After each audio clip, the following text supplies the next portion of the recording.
नमस्कार दोस्तों, जागृति क्लासेज के ऑनलाइन प्रोग्राम में एक बार फिर से आपका हार्दिक स्वागत है।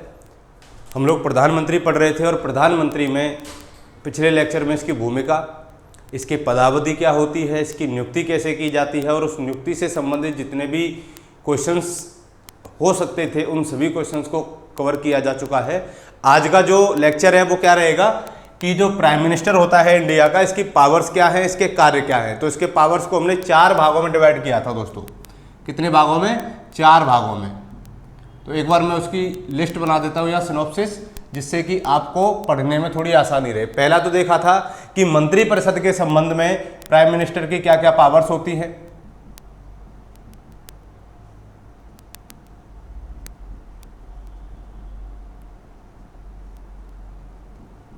दूसरा देखा था कि राष्ट्रपति के संबंध में क्या क्या पावर्स होती हैं।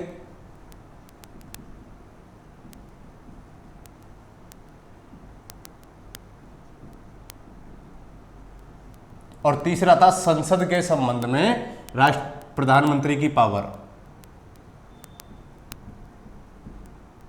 संसद के संबंध में। और चौथा था अन्य पावर या वर्क, अन्य शक्तियां एवं कार्य। तो इन 4 बिंदुओं पर फोकस करेंगे विशेषकर, क्योंकि यहां से भी कई बार सवाल आते हैं।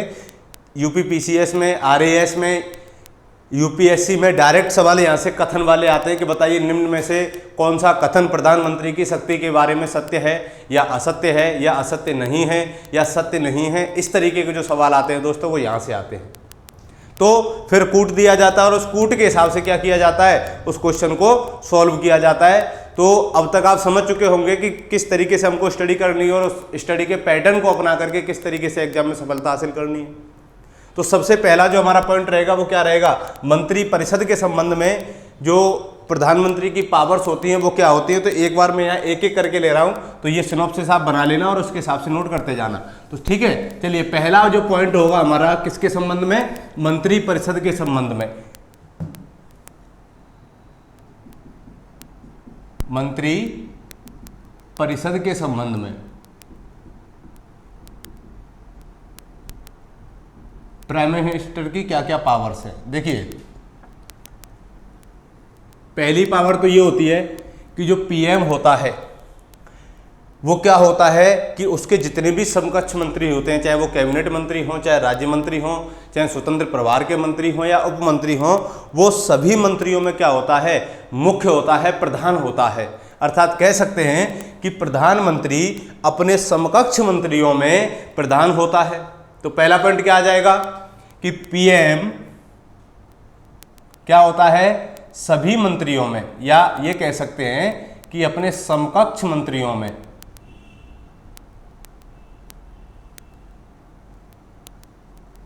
क्या होगा, प्रधान होगा। यानी कि इसकी भूमिका अन्य मंत्रियों की अपेक्षा क्या होती है, बढ़ जाती है। पहला पॉइंट क्लियर हुआ कि जितने भी मंत्री होंगे, मंत्री विदेश मंत्री भी हो सकता है, कैबिनेट मंत्री में सारे मंत्री आ जाते हैं आपके, गृह मंत्री, रेल मंत्री, वित्त मंत्री और विदेश मंत्री, और भी कई सारे मंत्री, परिवहन मंत्री हो गया, एचआरडी मिनिस्टर हो गया। तो एचआरडी का नाम चेंज करके क्या कर दिया गया है, शिक्षा मंत्रालय कर दिया गया है। तो जितने भी मिनिस्टर्स इसकी कैटेगरी में आते हैं वो उन सभी मिनिस्टर्स में क्या होगा, मुख्य होगा। अर्थात ये कह सकते हैं कि वो सभी मिनिस्टर्स क्या करेंगे, पीएम के दिशा निर्देशों का पालन करेंगे। इसीलिए ये क्या होता है, सभी मंत्रियों में प्रधान होता है। दूसरा इसका काम क्या है कि जितने भी मंत्री हैं इन सभी मंत्रियों में क्या करेगा कि किस व्यक्ति को कौन सा मंत्रालय देना है, किस मंत्री को किस मंत्रालय में रखना है, उसके क्या कार्य होंगे। तो मंत्रालयों का जो आवंटन किया जाता है वो किसके द्वारा किया जाता है, प्रधानमंत्री के द्वारा किया जाता है। तो मंत्रियों को मंत्रालयों का आवंटन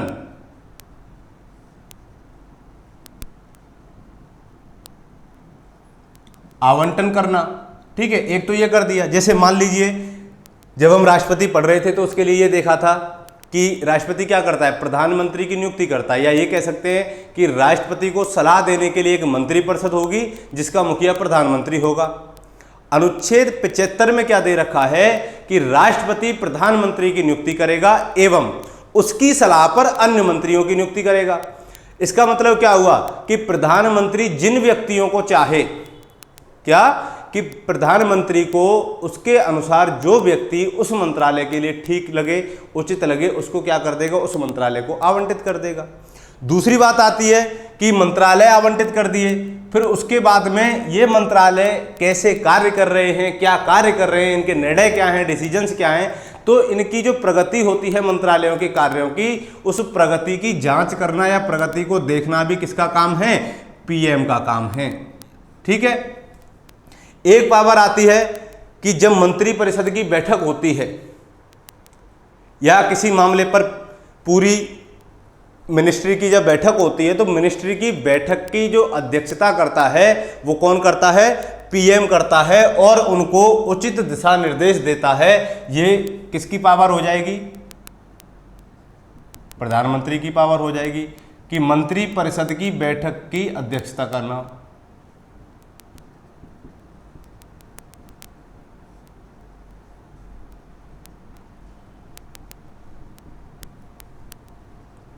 ठीक है।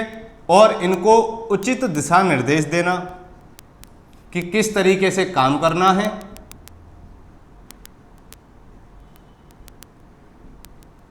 और क्या काम करना है, और सारे मंत्री फिर क्या करते हैं, इनकी बात को मानते भी हैं। एक पावर आती है कि या तो पीएम किसी मंत्री को कह सकता है कि भाई आप अपना त्याग पत्र दे दीजिए, आपने अपना काम अच्छे से नहीं किया है। अगर कोई मंत्री फिर भी त्याग पत्र नहीं देता है, तब प्रधानमंत्री क्या करेगा कि राष्ट्रपति को सलाह देगा कि इस मंत्री को इस पद से क्या किया जाए, बर्खास्त किया जाए।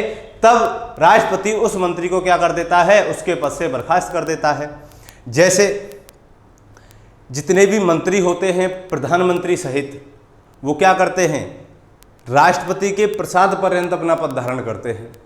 राष्ट्रपति के प्रसाद पर्यंत का तात्पर्य ये नहीं है कि राष्ट्रपति अपनी स्वविवेक की इच्छा से जब चाहे तब उनको अपने पद से हटा देगा या समाप्त कर देगा। इसका अर्थ ये हुआ कि अगर प्रधानमंत्री राष्ट्रपति को इस आशय की सलाह देता है कि आपको किस मंत्री को उसके पद से बर्खास्त करना है, तो राष्ट्रपति उस व्यक्ति को त्यागपत्र देने को कहेगा, और वो व्यक्ति अपना त्यागपत्र देने से मना नहीं करेगा, उसको अपना त्यागपत्र देना ही पड़ेगा। बात समझ में आ रही है यहां तक? तो ये कह सकते हैं कि किसी भी मंत्री को त्यागपत्र देने के लिए कह सकता है।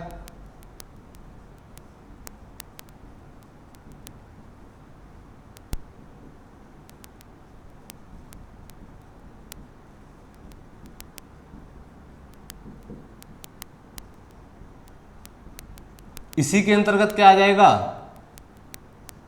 कि राष्ट्रपति को उसको बर्खास्त करने की सलाह दे सकता है।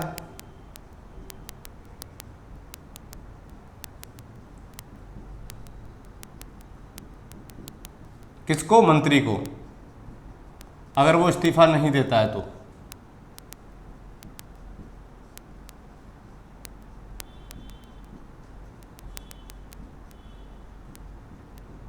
और फिर राष्ट्रपति क्या करेगा, उसको अपने पद से हटा देगा।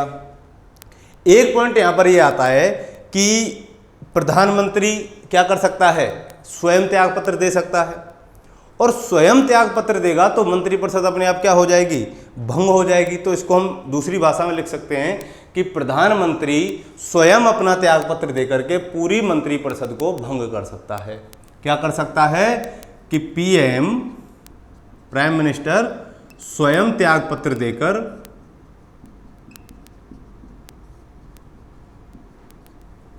पूरी मंत्रिपरिषद को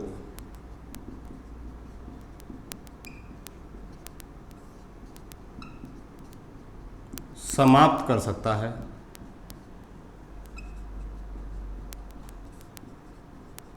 ठीक है। देखिए, जितने भी मिनिस्टर्स हैं ये किसके पीछे काम करते हैं, प्रधानमंत्री के पीछे काम करते हैं। पिछले लेक्चर में मैंने ये बताया था कि अगर प्रधानमंत्री की अचानक मृत्यु हो जाती है तो जैसे ही प्रधानमंत्री की मृत्यु होगी और उसका जो भी कैबिनेट होगा, जो भी मंत्रिपरिषद होगी, वो अपने आप बर्खास्त हो जाएगी।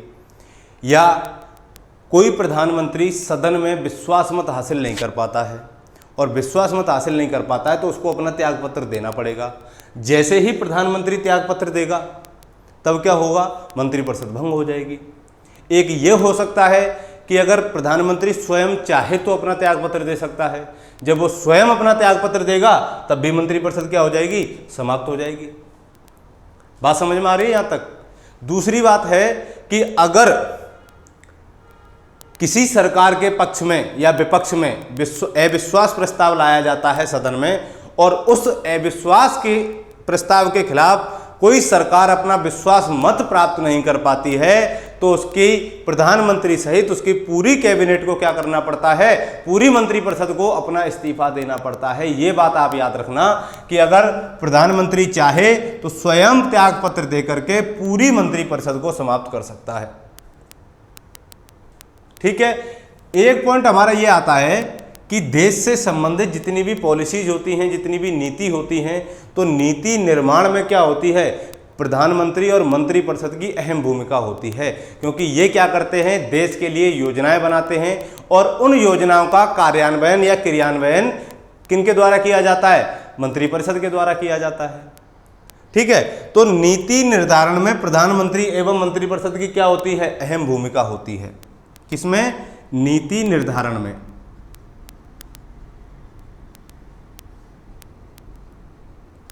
प्रधानमंत्री एवं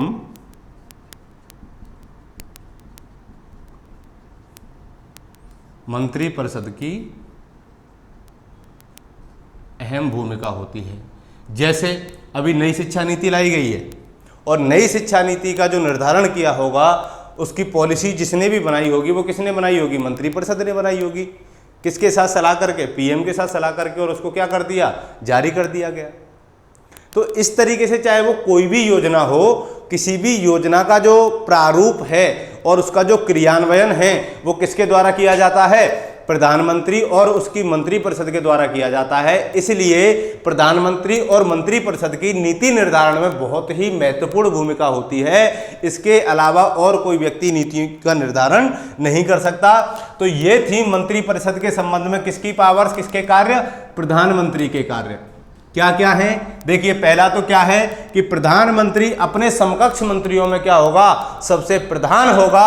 और दूसरा क्या हो जाएगा कि मंत्रियों को मंत्रालयों का आवंटन करना और उनके कार्यों की प्रगति को देखना किसका काम है, प्राइम मिनिस्टर का काम है। दूसरा, मंत्रिपरिषद की जितनी भी बैठकें होती हैं उसकी अध्यक्षता करना किसका काम है, प्रधानमंत्री का काम है। और उनको सही या उचित दिशा निर्देश देना भी प्राइम मिनिस्टर का काम है। किसी भी मंत्री को इस्तीफा देने के लिए कह सकता है, किसी मंत्री को बर्खास्त करने के लिए राष्ट्रपति को सलाह दे सकता है। ठीक है। दूसरा क्या है, स्वयं त्याग पत्र दे करके क्या कर सकता है, पूरी मंत्रिपरिषद को बर्खास्त कर सकता है। या जितनी भी नीति निर्धारण के कार्य होंगे उन सब में किसकी महत्वपूर्ण भूमिका होगी, पीएम की महत्वपूर्ण भूमिका होगी और उसकी मंत्रिपरिषद की महत्वपूर्ण भूमिका होगी। तो ये थी किससे संबंधित शक्तियाँ, इसकी मंत्रिपरिषद से संबंधित शक्तियाँ। आप इनका स्क्रीनशॉट ले सकते हैं। ठीक है। चलिए आगे बढ़ते हैं। अब दूसरी पावर आती है हमारी कि राष्ट्रपति के संबंध में प्रधानमंत्री की क्या क्या पावर्स होंगी। उम्मीद कर रहा हूं दोस्तों कि आप इन सारी चीजों को बहुत बेहतरीन तरीके से समझ रहे होंगे, क्योंकि आपकी जो कैचिंग पावर है वो दोस्तों अन्य विद्यार्थियों की अपेक्षा अच्छी है। कुछ स्टूडेंट अदर स्टेट से भी जुड़े हुए हैं, उनके लगातार क्वेश्चंस डाउट आते रहते हैं। तो किसी भी स्टूडेंट को कोई भी डाउट हो, कोई भी उसका सवाल हो तो वो बेझिझक हमारे व्हाट्सएप नंबर पर जो स्क्रीन पर शो हो रहा है उस पर अपना मैसेज कर सकता है, कोई भी सवाल पूछ सकता है। ठीक है।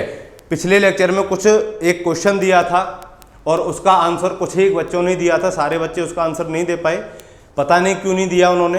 तो देखिए घबराइए मत इन चीज़ों से, जो भी क्वेश्चन आपसे पूछा जाए उसका आंसर दीजिए कमेंट बॉक्स में जा करके। अगर उसके बावजूद आपका कोई डाउट रह जाता है, ठीक है, कोई सवाल रह जाता है तो आप उसको बेझिझक पूछिए। ठीक है। जो पागल लोग होते हैं वो ही सवाल पूछते हैं और जो घबराते हैं, सिंसियर बनने की कोशिश करते हैं, वो कभी क्वेश्चन नहीं पूछते। तो इसका मतलब ये नहीं है कि जो पागल है उनको कुछ नहीं आता और जो सिंसियर है उनको सब कुछ आता है। जो पागल होते हैं उनके अंदर जज्बा होता है पूछने का, कुछ करने का। और वही जज्बा आपको अपने अंदर विकसित करना है। ठीक है, चलिए दूसरी पावर क्या आ जाएगी, राष्ट्रपति के संबंध में।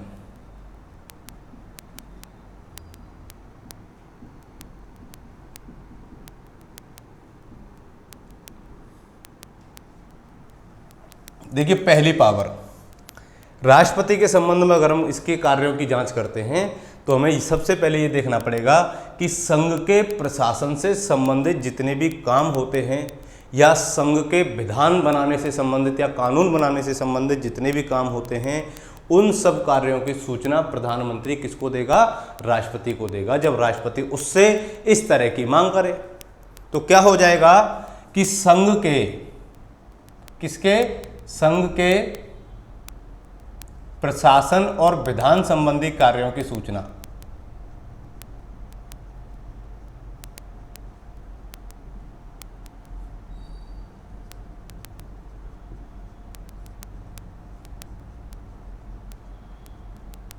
किसको देगा, राष्ट्रपति को देगा, जब राष्ट्रपति इसकी मांग करे।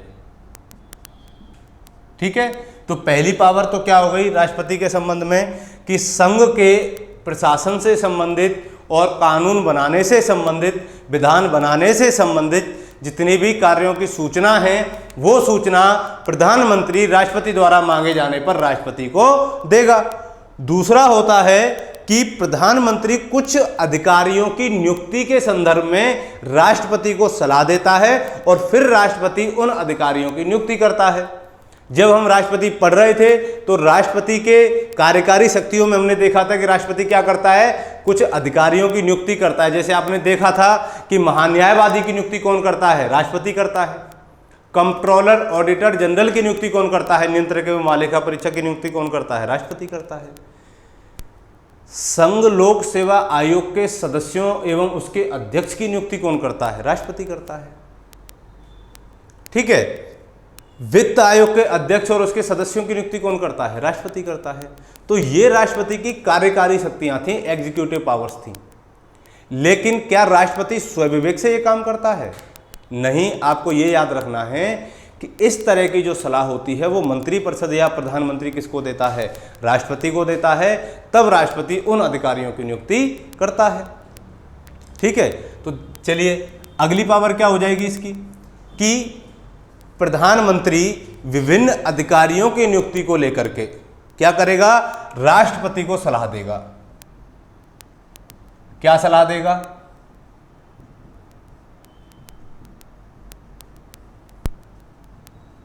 कि विभिन्न पदों पर किन अधिकारियों की नियुक्ति की जाए।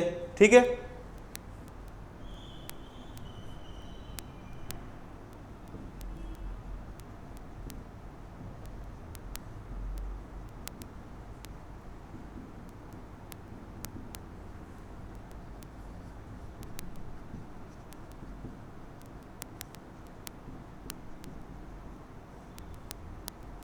और वो कौन कौन से हो जाएंगे। सबसे पहले आपको यहाँ लिखना है कि जो महान्यायवादी होता है, और महान्यायवादी की नियुक्ति राष्ट्रपति करता है, किसकी सलाह पर, प्रधानमंत्री की सलाह पर। तो महान्यायवादी किस आर्टिकल में था अपने, अनुच्छेद 76 में। दूसरा हो गया अपना भारत का नियंत्रक एवं महालेखा परीक्षक,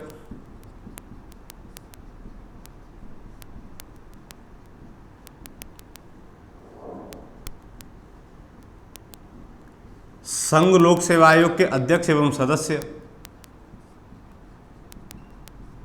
यूपीएससी।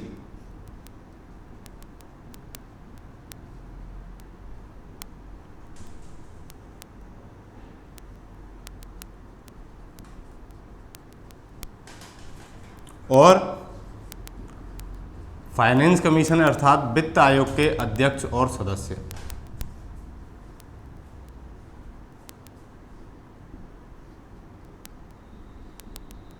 ठीक है, तो प्रधानमंत्री क्या करेगा, इन विभिन्न अधिकारियों की नियुक्ति को लेकर के राष्ट्रपति को सलाह देगा और फिर राष्ट्रपति उसकी सलाह को स्वीकार करके इन अधिकारियों की नियुक्ति इनके पदों पर करता है। एक बात आती है कि अगर कोई मंत्री किसी कार्य से संबंधित कोई विनिश्चय या कोई घोषणा करता है और उस घोषणा की मंत्रिपरिषद को जानकारी नहीं होती है, तब क्या किया जाएगा? तब का क्या होता है कि राष्ट्रपति प्रधानमंत्री से कहता है कि आप उस मंत्री के द्वारा जो भी आशय प्रस्तुत किया गया है या जिस कार्य की घोषणा की गई है, आप उस घोषणा को मंत्रिपरिषद के विचार के लिए रखवाएं। बात समझ में आ रही है? जैसे ऐसा विषय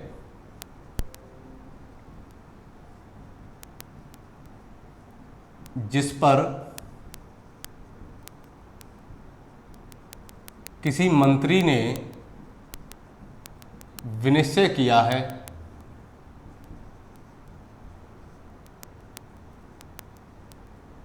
लेकिन वो विषय मंत्रिपरिषद ने उस पर विचार नहीं किया है,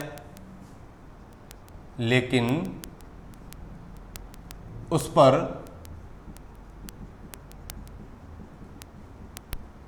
मंत्रिपरिषद ने विचार नहीं किया है, तब क्या होगा? तो तब क्या होगा कि राष्ट्रपति क्या करेगा? पीएम से कहेगा कि उस विषय को मंत्रिपरिषद के विचार के लिए या मंत्रिपरिषद के सामने रखवाए। तो राष्ट्रपति की अपेक्षा अनुसार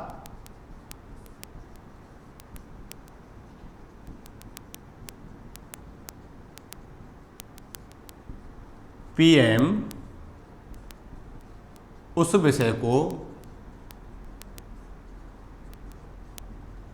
मंत्रिपरिषद के सामने रखवाएगा।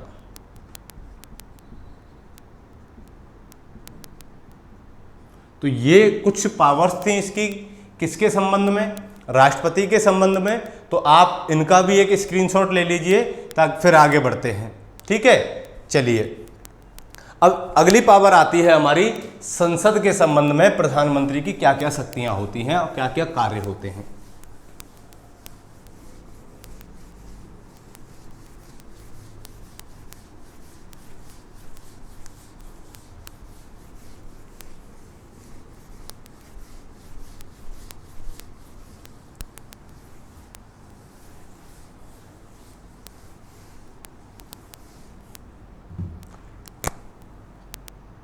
तीसरा पॉइंट आ जाएगा संसद के संबंध में प्रधानमंत्री की शक्तियां। तो देख लेते हैं संसद के संबंध में भी क्या क्या है। देखिए, संसद के संबंध में पहली पावर यह होती है कि संसद का जो सदन होता है, निम्न सदन, आमतौर पर प्रधानमंत्री उसी सदन से चुना जाता है। चाहे प्रधानमंत्री उच्च सदन से चुना जाए या निम्न सदन से चुना जाए, वो क्या होगा? लोकसभा का नेता होगा। पहली चीज, पीएम क्या होता है? लोकसभा का नेता होता है। ठीक है, ये बात आपकी समझ में आ जाएगी। दूसरी पावर है कि प्रधानमंत्री राष्ट्रपति से कह सकता है कि वो संसद का सत्र आहूत करवाए और संसद सत्र का सत्रावसान करे। यानी कि राष्ट्रपति को प्रधानमंत्री परामर्श देगा कि संसद सत्र आहूत करवाने के लिए और संसद के सत्र का सत्रावसान करवाने के लिए। तो दोस्तों, मैंने 3 पॉइंट आपको बताए थे। एक तो आता है स्थगन और एक आता है आहूत करना। यहाँ बच्चे बहुत कंफ्यूज रहते हैं हमेशा।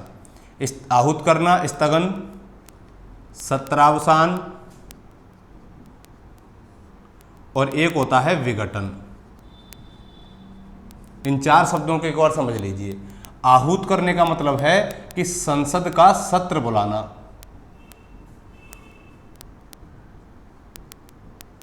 और संसद का सत्र कौन बुलाता है? राष्ट्रपति बुलाता है। यहां से भी कई बार सीधे तौर पर सवाल पूछ लिया जाता है। एक बात होती है स्थगन। तो दोस्तों देखिए, स्थगन का मतलब है कि संसद का सत्र चल रहा है और बीच में ही उस सत्र को रोक दिया जाए, तो वो क्या कहलाता है? स्थगन। संसद सत्र को रोकना। अब इसमें भी एक बड़ी समस्या ये है कि संसद के सत्र का स्थगन कौन करता है? तो तो ये करता है लोकसभा स्पीकर या लोकसभा का अध्यक्ष।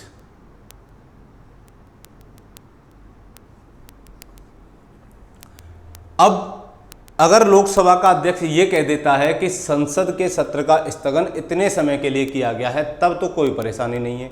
अर्थात वो ये बता देता है कि अब आगे संसद का सत्र कब होगा, तब कोई समस्या नहीं है।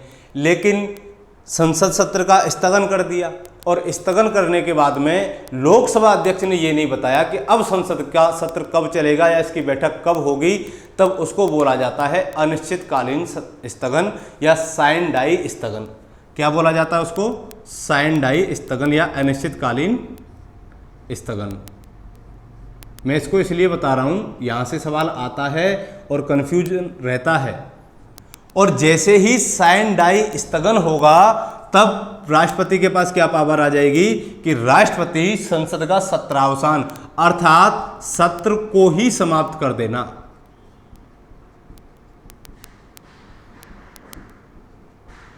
क्या होता है? सत्रावसान होता है। और सत्रावसान कौन करता है? राष्ट्रपति करता है। किसके परामर्श पर करता है? प्रधानमंत्री के परामर्श पर करता है। एक शब्द आता है विघटन। विघटन का मतलब होता है कि यहां तो अभी तक सत्र की बात चल रही है, सेशन की बात चल रही है। विघटन का अर्थ हो गया कि पूरे के पूरे सदन को ही समाप्त कर देना।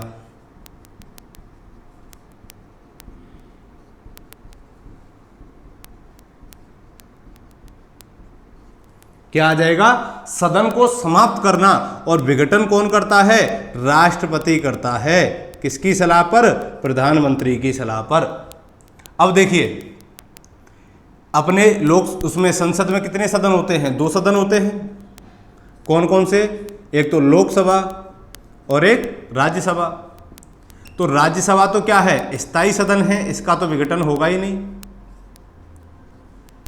लेकिन ये अस्थायी सदन है। प्रत्येक 5 वर्ष में इसके चुनाव होते हैं और 5 वर्ष बाद सारे सदस्य बदल जाते हैं। इसके सदस्य प्रत्येक 2 वर्ष बाद 1/3 सदस्यों का पुनः चुनाव होता है। तो ये तो स्थायी रहेगा, कभी इसका विघटन होगा ही नहीं। तो विघटन कौन से सदन का होगा?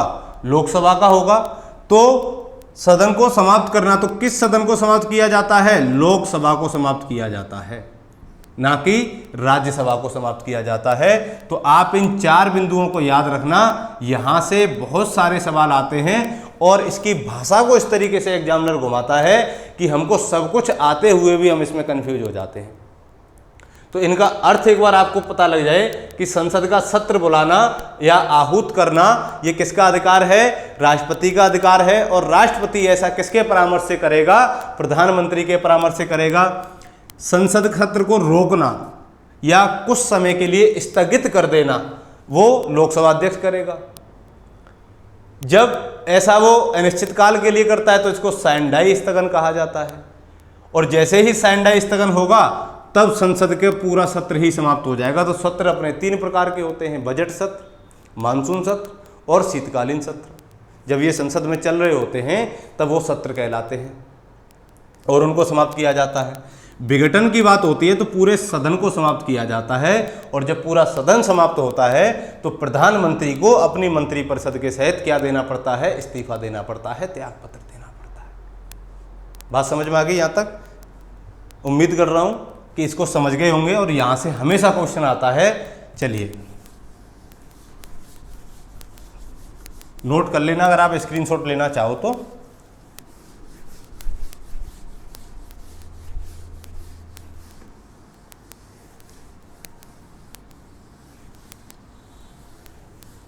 बात समझ में आई? तो अगली पावर क्या आ जाएगी प्राइम मिनिस्टर की कि प्राइम मिनिस्टर राष्ट्रपति को परामर्श दे सकता है। किस पर?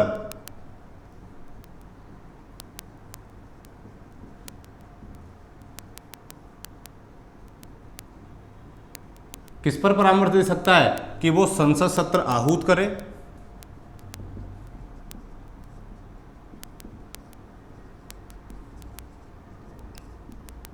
या सत्रावसान करे। अब आप अच्छे तरीके से समझ गए होंगे इसको। एक पावर आती है कि लोकसभा के विघटन की सिफारिश प्राइम मिनिस्टर किससे कर सकता है? राष्ट्रपति से कर सकता है। ये भी अभी मैंने पॉइंट समझा दिया आपको। तो लोकसभा के विघटन की सिफारिश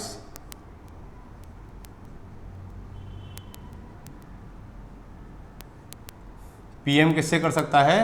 राष्ट्रपति से कर सकता है। ठीक है, ये पॉइंट क्लियर हो गया। एक आती है कि सरकार की जितनी भी नीतियों की घोषणा की जाती है उनको सभा पटल पर रखना किसका काम है? पीएम का काम है। सरकार की नीतियों को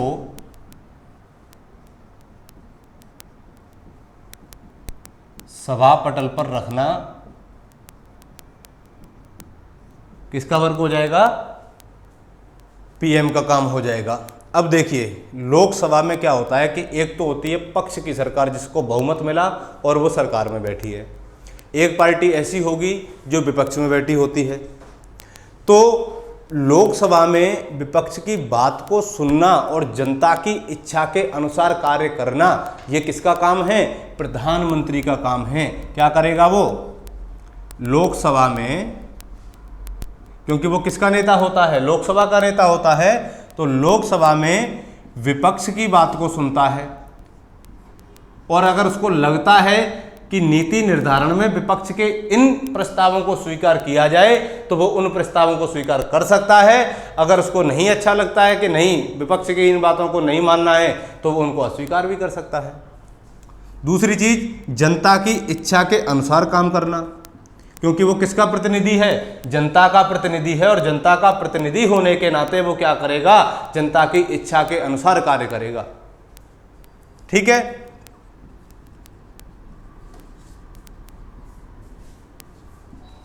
अब आपका 5 मिनट का और रह गया है। तो ये थी किसके संबंध में? संसद के संबंध में। किसकी शक्तियां? प्रधानमंत्री की शक्ति और कार्य थे।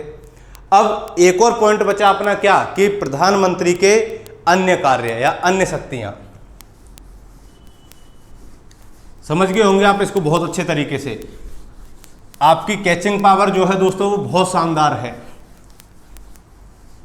और मैं उम्मीद कर रहा हूं कि आने वाले किसी भी एग्जाम में, सिविल सर्विस में या वनडे एग्जाम में, रीट में, पटवार में, पुलिस में, आरएएस में, आईएएस में, आप एक भी सवाल यहां से गलत नहीं करोगे। आपने उस तरीके से पॉलिटी को तैयार किया है। ठीक है, अब जो इनके अलावा इसकी शक्ति और कार्य बचे हैं, अन्य शक्तियां एवं कार्य, यहां से भी कई बार क्वेश्चन आते हैं वनडे एग्जाम्स में। और क्या क्वेश्चन आते हैं? तो देखिए, पहली चीज, जो प्रधानमंत्री होता है ये कई आयोगों का, कई परिषदों का अध्यक्ष होता है और कौन कौन से आयोग, कौन कौन से परिषदों की अध्यक्षता करता है, वहां से सीधे तौर पर आपसे सवाल पूछ लिए जाते हैं। जैसे पहले कई बार क्वेश्चन एक रिपीट हुआ था कि योजना आयोग का अध्यक्ष होता है, कौन होता है? प्रधानमंत्री। लेकिन जनवरी 2015 में योजना आयोग को समाप्त कर दिया गया और योजना आयोग के स्थान पर अब कौन सी संस्था आ गई है? नीति आयोग आ गई है। तो अब प्रधानमंत्री क्या होगा? नीति आयोग का अध्यक्ष होगा। दूसरा, जो राष्ट्रीय विकास परिषद होती है उसका अध्यक्ष भी कौन होता है? प्रधानमंत्री होता है। जो अंतरराज्य परिषद होती है उसका प्रधान भी कौन होगा? प्रधानमंत्री होगा। एक होती है राष्ट्रीय जल संसाधन परिषद, तो राष्ट्रीय जल संसाधन परिषद का अध्यक्ष भी कौन होता है? प्रधानमंत्री होता है। और एक होती है आपकी राष्ट्रीय एकता परिषद, तो इन सभी परिषदों के अध्यक्ष कौन होंगे? प्रधानमंत्री होंगे। ठीक है, चलिए, प्रधानमंत्री क्या होगा? विभिन्न संस्थाओं और परिषदों की अध्यक्षता करता है।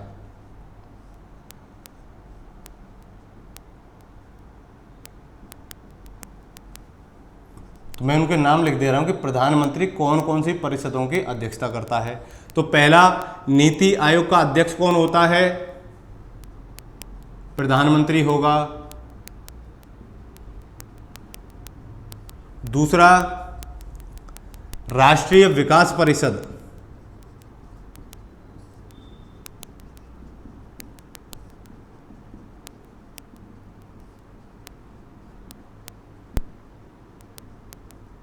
कौन होगा? प्रधानमंत्री होगा। तीसरा, अंतरराज्य परिषद, यानी कि ऐसी संस्था या ऐसी परिषद जो केंद्र और राज्यों के मध्य में अगर विवाद हो जाए तो उन विवादों का निपटारा करती है। दो राज्यों के मध्य में विवाद हो जाए तो उन विवादों का निपटारा करने के लिए अंतरराज्य परिषद का गठन कौन करता है? राष्ट्रपति करता है। और उसका अध्यक्ष कौन होता है? प्राइम मिनिस्टर होता है। ठीक है। एक आती है आपकी राष्ट्रीय जल संसाधन परिषद।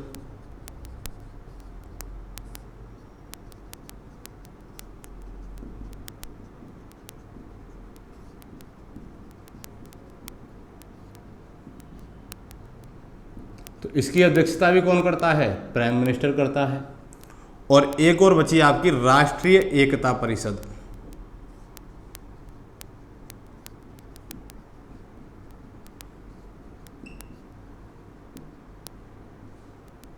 ठीक है। तो इन कुछ संस्थाएं हैं जिनकी अध्यक्षता कौन करता है? प्राइम मिनिस्टर करता है, पीएम करता है। और यहां से कई बार सवाल पूछा जा चुका है कि नीति आयोग या योजना आयोग का अध्यक्ष कौन होता है। अगली बात आती है कि प्रधानमंत्री जो होता है वो केंद्र सरकार का मुखिया होता है और विदेश नीति को मूर्त रूप कौन देता है? प्रधानमंत्री देता है, क्योंकि प्रधानमंत्री विदेश नीति को बहुत अच्छे तरीके से हैंडल करता है। तो विदेश नीति को मूर्त रूप देना किसका काम है? प्रधानमंत्री का काम है। तो कह सकते हैं कि केंद्र सरकार का मुखिया कौन होगा? प्रधानमंत्री होगा।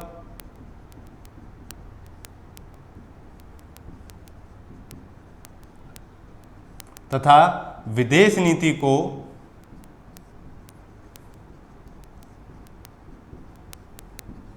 मूर्त रूप का मतलब है कि उसको हकीकत में बदलना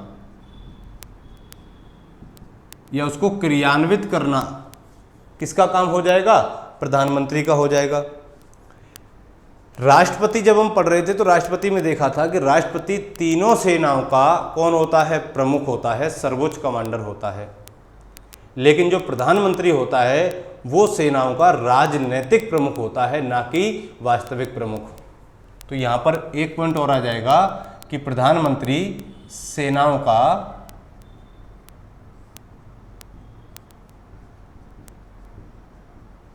राजनीतिक प्रमुख होता है।